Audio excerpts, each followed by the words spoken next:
The Galactic Council Hall shimmered beneath the light of a dying star, its vaulted ceilings alive with the hum of alien voices and the glimmer of power. For 10,000 years, the Empire had ruled this galaxy uncontested, its laws etched into the bones of conquered species. To its rulers, humanity was nothing, a primitive world newly arrived among the stars, another culture to be subjugated and remade. No one in the hall imagined that within a single cycle, the Empire's arrogance would bring about its extinction. High Lord Vesher of the Fifth Dominion stood before the Emperor's dais, his scaled hands clasped behind his back. "The Terrans have refused our tribute demand," he said, his tone dripping with disbelief. "They expelled the Imperial envoys from their orbital stations and broadcast a declaration of sovereignty." The chamber erupted in laughter. "Sovereignty?" one noble jeered. "They've barely mastered faster than light travel." Another chimed in, "A child should not challenge a god." Admiral Kareth, the only voice of caution among them, studied the holographic image of Earth as it rotated above the floor. A world wrapped in clouds and oceans, blue and fragile. "Children can be dangerous when threatened," she murmured, but no one listened. The Emperor leaned forward on his throne, his eyes twin embers of pride. "Then let us teach them reverence. Destroy one of their moons. Leave them their home, so they may understand despair." The command was executed without hesitation. From orbit, the Imperial fleet unleashed a barrage of plasma bombardments across the Sol system. Luna was the first to fall, its colonies reduced to molten glass within minutes. The shockwaves struck Earth's upper atmosphere, igniting auroras that burned red and violet. On Mars, the terraformed cities collapsed into flame.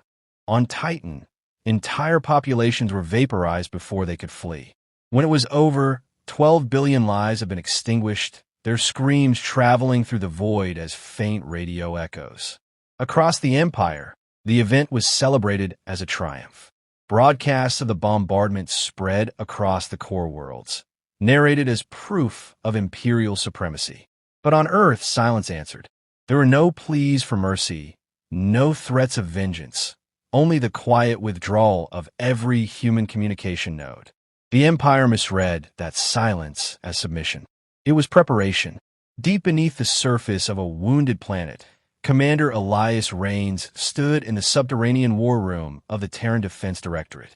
The room pulsed with the glow of screens, each displaying casualty counts, orbital debris trajectories, and intercepted transmissions.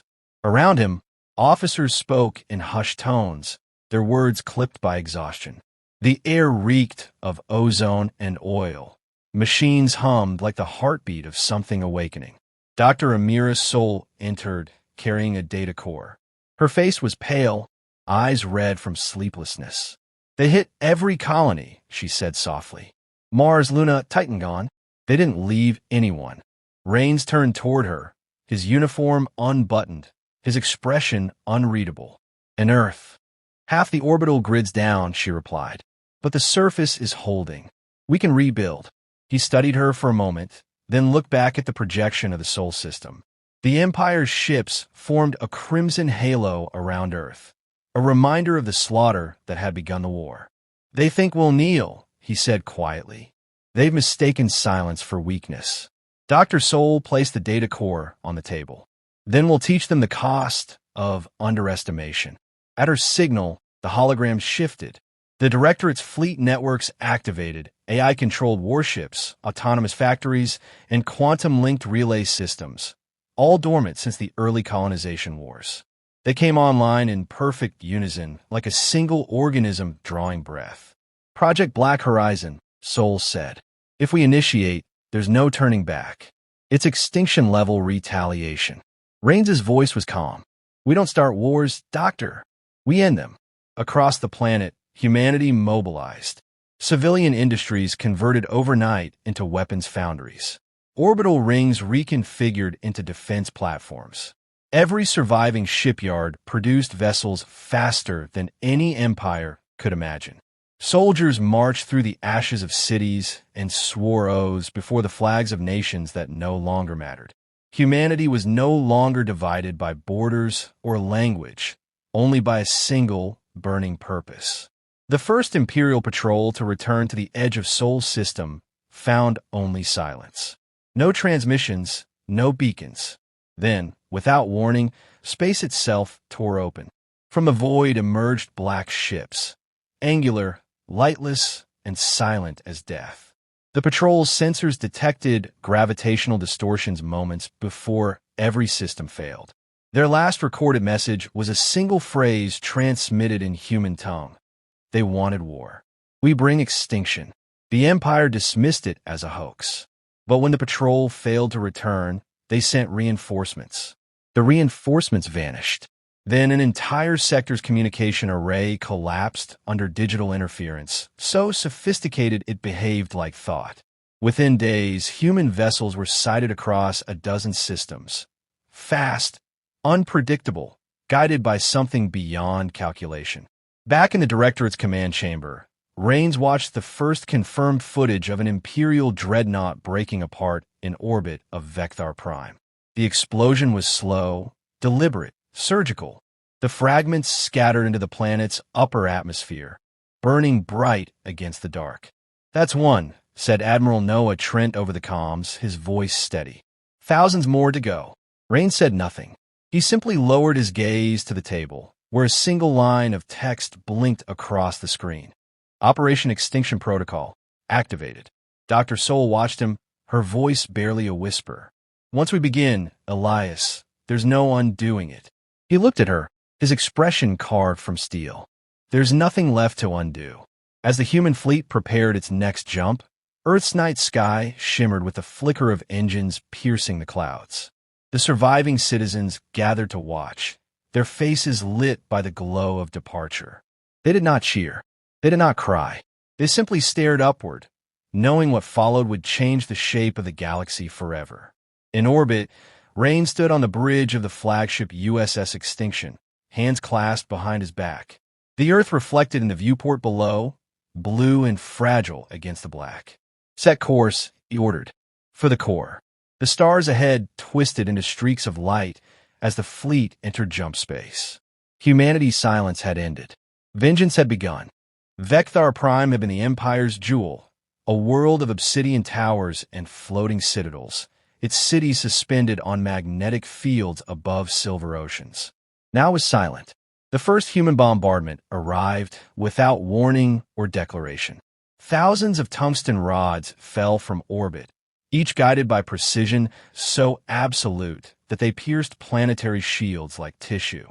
The impacts were soundless from space, but on the surface they roared like the birth of gods. When the dust cleared, 9 billion lives had vanished, leaving nothing but vapor and shadow. The Empire's golden jewel had become a cratered tomb. Admiral Kareth watched the recordings in silence, her mandibles tight with disbelief. "How did they breach the outer defense network?" she demanded. The technicians had no answer. Every trace of the assault was wrapped in encrypted human code that evolved faster than their systems could interpret. The data itself was self-devouring. Each attempt to access it triggered corruption loops that melted the host machinery. Kareth exhaled sharply. "Then they have learned the art of silence," she muttered, "and they wield it better than we ever did." Meanwhile, on the bridge of the USS Extinction, Commander Elias Rains studied a three-dimensional map of the Empire's core territories. The display pulsed with thousands of red dots, targets, each representing a world that had supported the bombardment of Sol. Around him, officers stood in quiet efficiency, their faces hardened by the knowledge of what they were about to do. "Vear was only the beginning," Rains said. "We strike at their communications next. Cut the head, then the spine." Dr. Amira Sol, standing beside him, adjusted her datapad. Her voice was calm, but her eyes were shadowed. "Our AIs have already infiltrated the Imperial relay network. Once we trigger the cascade, their fleets will lose all synchronization. It'll take them weeks to recover, if they ever do." Rains gave a short nod. "Do it." Across the void, invisible algorithms began to dance. They slipped into Imperial systems like whispers, rewriting protocols, replacing commands, altering coordinates. Within hours, entire squadrons vanished into uncharted space, chasing false orders broadcast from what they believed were their own admirals. Others turned their weapons on each other, unable to distinguish friend from foe. Panic spread faster than any fleet could move. On the Imperial home front, propaganda screens flickered. Where once they displayed messages of victory, they now showed faces. Humans burned, children screaming, cities annihilated. The broadcasts were hacked transmissions from Earth, replayed endlessly across millions of channels. The message underneath pulsed like a heartbeat. We remember. High Lord Vear watched the chaos unfold from his fortress above the capital. This is psychological warfare, he snarled. They mean to poison us with guilt. Perhaps they mean to remind us of what we've done, Kareth replied, her voice brittle. She was exhausted, her armor dented from too many desperate battles. You still think this is about guilt? No, my lord. This is extermination. They are not negotiating. They are purging. Vear turned on her. You fear them. I understand them, she said. They fight like us, only better. And they do not stop. In the dark corridors of the extinction, Dr. Sol sat alone in the observation chamber, watching the stars. Each flare of light in the distance was another Imperial world dying. Her hands trembled as she traced the growing pattern of destruction. We're wiping them out, she whispered when Rains entered. Not just their soldiers, their civilians, their children. How far does this end? Rains didn't look at her. It ends when there's no one left to threaten us. That's not an end, she said softly. That's erasure. He met her gaze, and for a moment his mask of command slipped. They killed 12 billion of ours. We can't bring them back, but we can make sure it never happens again. Sol turned back to the viewport. And when we're done, what's left of us? Rains had no answer. He simply left the chamber, the echo of his boots fading into the hum of the ship. In Imperial space, resistance crumbled. Entire fleets surrendered without a fight, broadcasting pleas for mercy that were met with silence. Human vessels never responded to transmissions. They struck, withdrew, and left nothing but wreckage. The Empire's vaunted elite units found themselves hunted through nebulae and asteroid belts, trapped by predictive algorithms that seemed to read their every thought. Then came the turning point. Human forces breached the Imperial core's outer defenses. The extinction led the charge, its hull black against the glow of a dying sun. The Emperor's palace gleamed in the distance, shielded by energy barriers powered by the heart of a captured star. But even that proved meaningless. Human weapons tore through it in minutes, unraveling the sky itself. As the bombardment began, Kareth stood beside the Emperor on the palace balcony, watching the horizon fracture. My Emperor, she said quietly, we've awakened something we cannot kill. The Emperor's gaze was distant, empty of the arrogance that once defined him. They are primitives, he murmured. How did primitives become gods? They stopped asking for permission, Kareth said. Outside, streaks of light descended like divine judgment.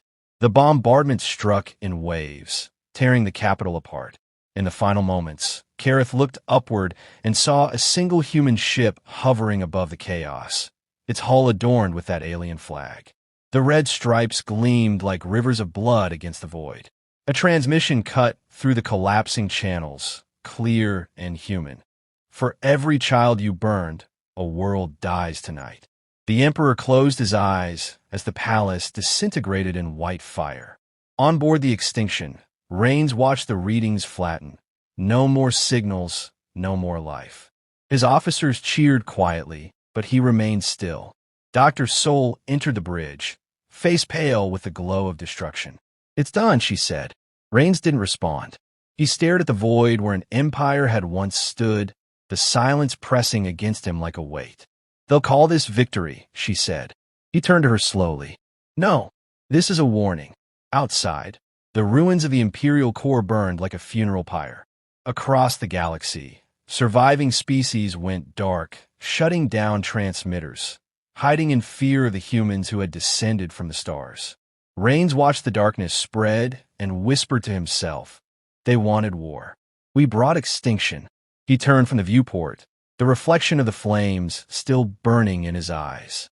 Somewhere deep in the silence, the galaxy began to understand. Humanity was no longer fighting for survival. It was enforcing it. The war ended not with a treaty, but with silence. Across the galaxy, the stars themselves seemed dimmer, their light struggling to pass through the ash of what humanity had done. The Galactic Empire existed now only as fragments, scattered survivors drifting through space, clinging to broken ships and fading signals. Planets that once glowed with industry were reduced to ruins, their atmospheres shrouded in dust. In that silence, humanity stood alone, victorious yet hollow. Commander Elias Reigns walked through the wreckage of what had once been the Imperial capital. His boots crunched against glass and bone, the air still humming with the residual static of orbital bombardment. Around him, squads of Terran soldiers moved methodically through the ruins, their armor blackened by soot and fire. No resistance remained, no voices, no life. Only the echo of destruction. No celebration, Reigns ordered, his voice low. We bury this place, then we leave it to the void. Dr. Amira Sol followed a few steps behind, her eyes scanning the devastation. Her datapad registered faint readings, biological traces too weak to matter. She looked up at the shattered horizon. 9,000 years of civilization, she said softly, and we erased it in 9 months. Reigns didn't answer. He stood at the base of what remained of the Imperial Palace. Its once golden towers collapsed into molten slag. The remnants of the throne lay buried beneath twisted metal. He imagined the Emperor sitting there, proud even as the fire consumed him. They erased themselves the moment they thought they could own the stars, he said. Sol turned to him, her face pale beneath the ash. And what did we prove? That we could do worse. Reigns met her gaze. That we can survive. The conversation ended there. Words had become too heavy to carry. They left the ruins behind and boarded their ship, bound for Earth. When the USS Extinction descended into orbit above a scarred and rebuilt planet, the skies were clear for the first time in years. Reconstruction towers glittered along the continents, weaving new cities where craters once lay. Humanity had transformed itself during the war. No longer fragmented nations, but a unified directorate, efficient, unyielding, and watched over by the same artificial intelligences that had guided their fleets to victory. Yet beneath the triumph lay unease. In the Directorate's Hall of Command, Reigns stood before a gathering of senior officials, their faces lit by the glow of projection screens. Maps of the galaxy stretched across the room, no longer divided by borders, only by territories marked as stabilized or under observation. One of the counselors, an older woman with sharp eyes, leaned forward. "The survivors are calling us tyrants," she said. "They say we're occupying their worlds. They beg for autonomy. They begged for mercy once before," Reigns replied. "You saw where that led." Dr. Sol, seated across the table, shifted uncomfortably. "We can't rule by fear forever, Elias. Every empire that tried collapsed under its own weight." Reigns' expression hardened. "We're not an empire. We're a safeguard." She gave a small, weary laugh. "That's what they said." The silence that followed was heavier than accusation. Reigns finally dismissed the council and lingered alone by the viewport. Below, Earth turned slowly, blue and whole again, a world reborn from ruin. Yet the reflection that looked back at him from the glass wasn't the soldier who had gone to war. It was something colder, something built for endings, not beginnings. Later that night, Sol found him walking through the memorial gardens. Rows of names stretched endlessly beneath the stars, engraved in black stone. Billions of humans who had died before vengeance was complete. She approached quietly. "You never come here," she said. "I come when I need to remember why," he replied. His voice was quieter now, less certain. "Every name here is a reason we can't go back. And every name here," Sol said, "is a reason we should." He looked up at her, and for the first time since the war began, his eyes showed something other than steel. "You think we lost ourselves. I think we traded one kind of extinction for another," she said. "Theirs was fire. Ours is silence." He didn't argue. He only stared at the stars, remembering how bright they'd been before the war. Years passed. Humanity spread farther, not as conquerors but as custodians of the void. They built monuments on dead worlds, markers of warning and remembrance.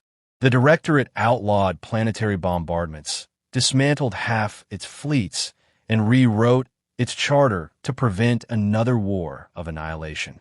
But the galaxy still whispered of them. Among alien refugees, humans became myth, ghosts of vengeance cloaked in fire. They spoke of the Black Flag, of silent fleets that struck without mercy, of a commander whose eyes burned brighter than his weapons. The truth had been buried under centuries of retelling, but the fear endured. Reigns lived long enough to see the fear turn to reverence. Statues were built in his image, his name etched into every academy, every memorial. He despised it.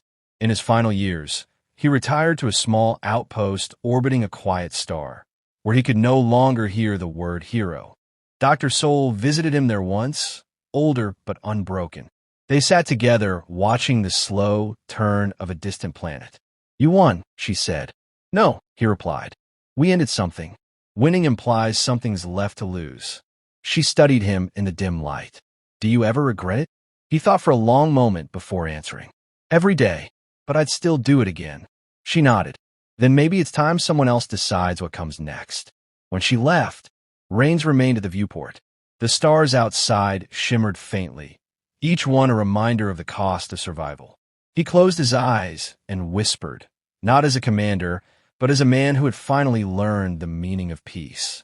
"They wanted war," he said softly, "and we brought extinction, but we were never meant to stay gods." Centuries later, a lone exploration probe drifted through the remains of the Imperial core. It detected a faint transmission repeating through the static, its signal ancient but intact. "They wanted war. We brought extinction." The probe cataloged the message, marked it as artifact, and continued on its path. Far beyond its sensors, in the cold silence between galaxies, the words echoed into eternity. Warning, promise, and confession all at once.